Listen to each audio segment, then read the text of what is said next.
Hi everyone, this is Neil D from GamingGuys.com, and today we're going to take a quick look at the exclusive Kickstarter edition of the Gamestick.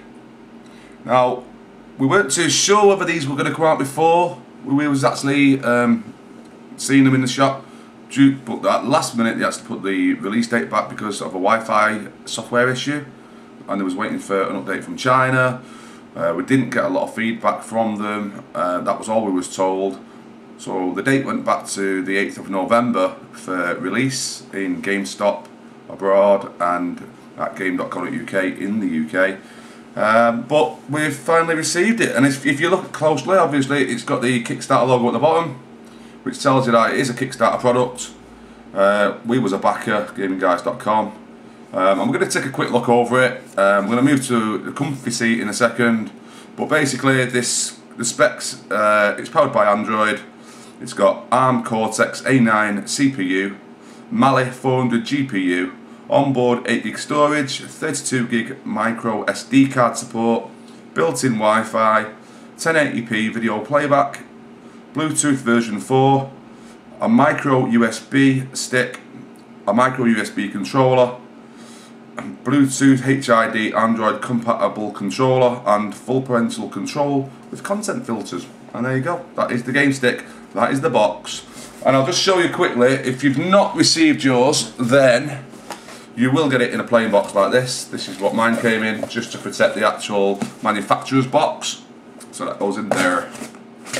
Right, let's move over to the comfy seats and we'll actually show you a little bit more inside.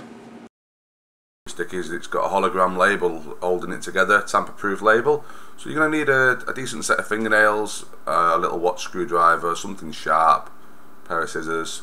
Open it up, tip the box back so because that's the bottom of the box, and then just peel the front open, and you will see your first glimpse of what's inside. Starting with a really posh envelope that contains your instructions.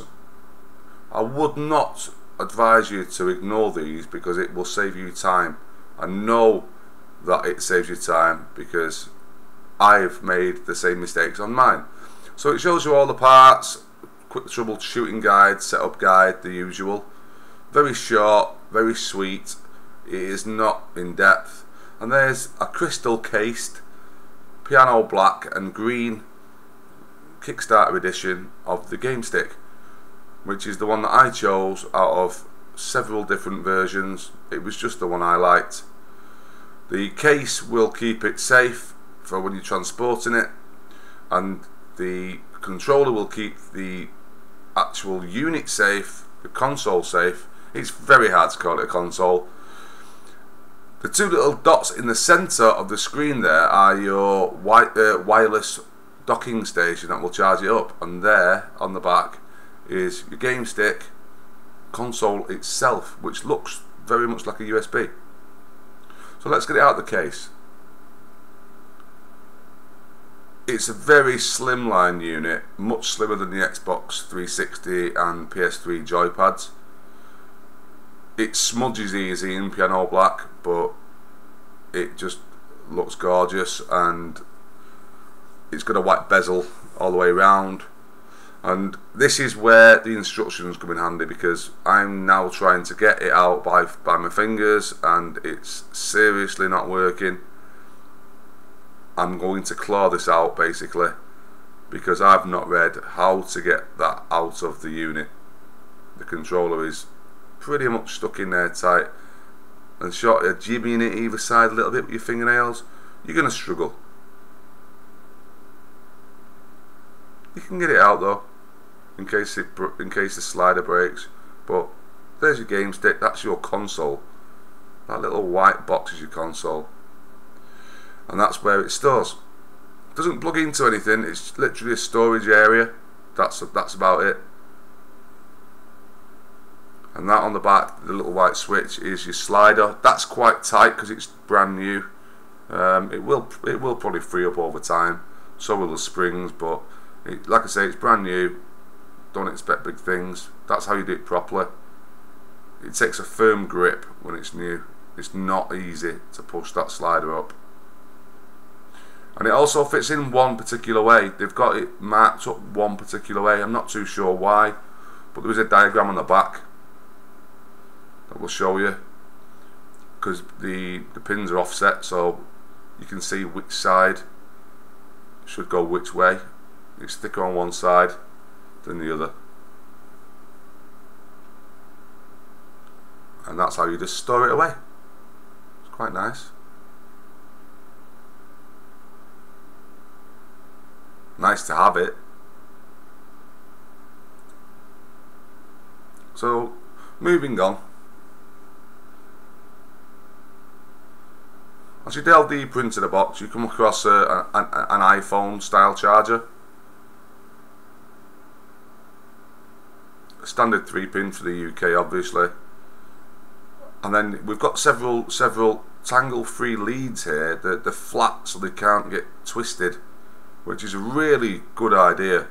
I wish more people did this. Now this one is your Y lead. That will actually let you connect up both the controller and the console at the same time to charge. Whether playing or not playing, you can do either. The shorter one, by the way, is for the actual pad. Keep the silica gel and the packaging away from children. Needless to say, you might leave them lying around while you're busy with the game stick and somebody could choke, so make sure you get rid of them just for safety's sake.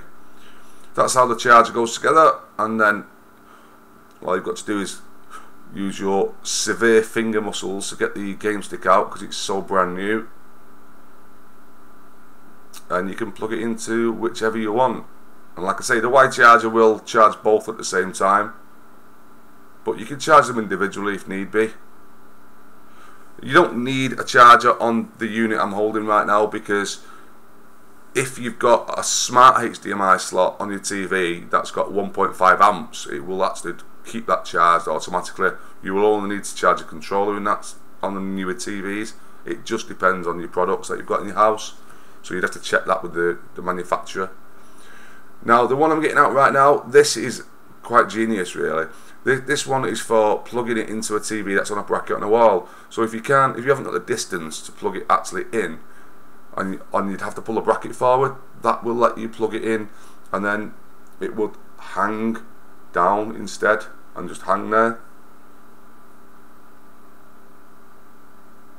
That's just me showing you that it does connect to either or, and that is basically your game stick set up right there. Store it away so we don't break anything. Finished.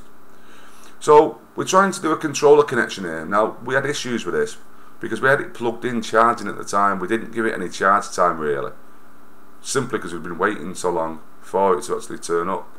So as you can see, nothing's happening. So my suggestion is give it a decent charge and then remove the lead and then hold the start button down for 3 seconds, and then it will connect, and then you can use your pad.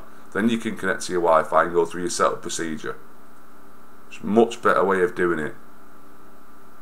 We're doing everything the wrong way on purpose here, by the way, but we're quite naive at the same time. So the new console's going to get a software download because, sorry, the older consoles, the first one's developed because they haven't had the update already. And there's a game stick.